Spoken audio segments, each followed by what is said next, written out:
Hi there, it's Sam from poodles.co.uk. Thank you very much for joining me today. Today's project is this one. It's another card project. I had so much fun making one the other day that I thought I'd do another watercolour technique. And I created a little rainbow. You know me, I do like a rainbow. And I'm going to show you how I did this technique. Now it is slightly watercoloured. I'm going to show you how to do it now, but with a different stamp set and different pens, because this was using pens. So what I've got here is I've got my piece of watercolour paper and I've picked up 3 purple pens. And then this time I've got touches of texture. I particularly want to go for this image here, but I actually want to have this one in the background as well. So what you do is you grab out your stamp set, your stamps, speaking the right language. Grab your stamps and get them on the blocks ready. And which block shall I use for that one? This one. I want to be able to see all the way through it and round it. And what you start doing is you come in with your markers. Now, if you haven't come across our markers, why not? Get them, they're awesome. But if you haven't come across them, they are double-ended markers that's actually filled with the same ink as our ink pads. And you can refill them if they run out. And they've got 2 ends. There's a fat end here, fat line, thin line. The fat end is a marker. The thin end is a pen, like that. And with the fat end, you can colour your ink pads, your stamp pads, and you actually come on sideways at this angle, not at that angle, at this side, and you're just sort of stroking the ink across. And I'm tipping this so I can see it in the light, because actually you can't really see the colour on here all that well. So I'm just aiming in the middle, and this one as well. This one I'm going to scribble a bit more all over. Because of the technique that this is, it doesn't really matter how accurate and perfect and precise you are. So that's that one done. Come in with the next darker shade, and I'm going to look for where it's not, doesn't seem to have picked up colour. And I'm just brushing round and put a little bit in the middle as well. Why not? And again, just round here. And like I say, I'm looking for the shine. Can you see it on the actual stamp itself? You can see that's dull.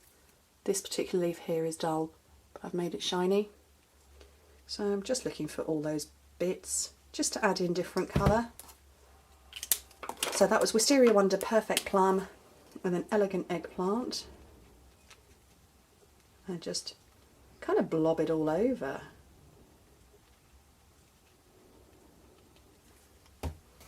And come around again, pick up the edges.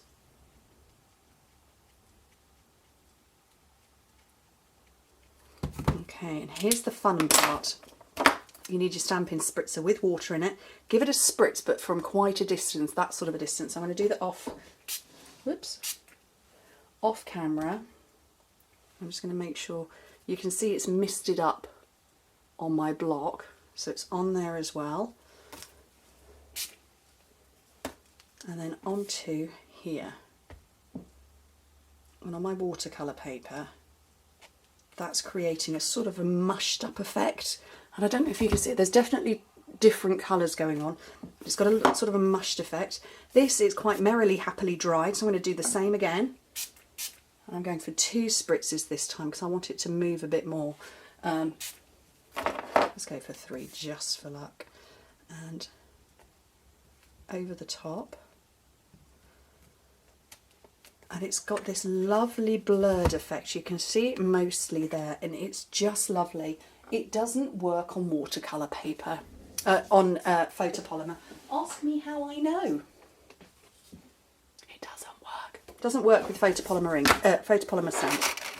I'm just going to leave that to dry for a second, and I want to get a bow on there. I like a bow. And it does have, well, it doesn't have a bow on this one, but so I'm going to give it a bow.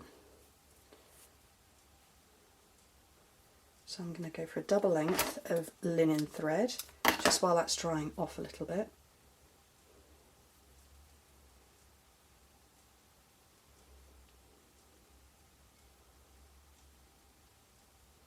Can't get hold of the loops.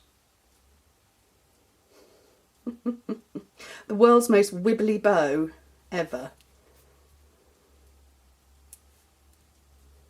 Why do bows hate me so much?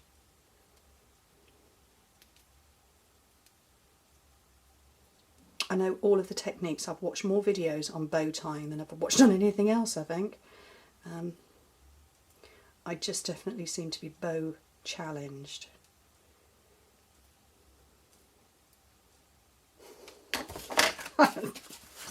Longer piece of thread probably would help. And then I wouldn't get any knots.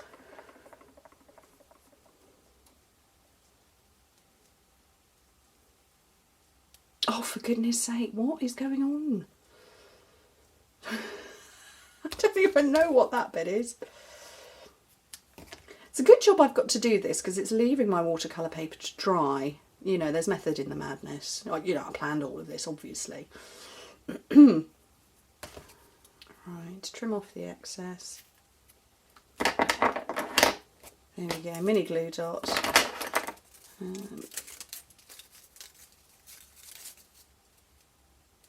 Onto the back there and over roughly where you would put it. Very cute. Card blank. This is 2 centimetres shorter and narrower, so I would say about 3/4 of an inch to give it a bigger border. I like the bigger border. And grab in your fast fuse. Into the middle, onto the front. Perfect. Thank you card. Perfect. Just because kind of card. Add a different sentiment. Really cool. And I love it. I really don't know how well you can see it, but it's not the sharp, crisp image that you would have had from that stamp set. Otherwise, it's just blurred. Blurred here lovely, nicely. I hope you like it. Thank you ever so much for joining me.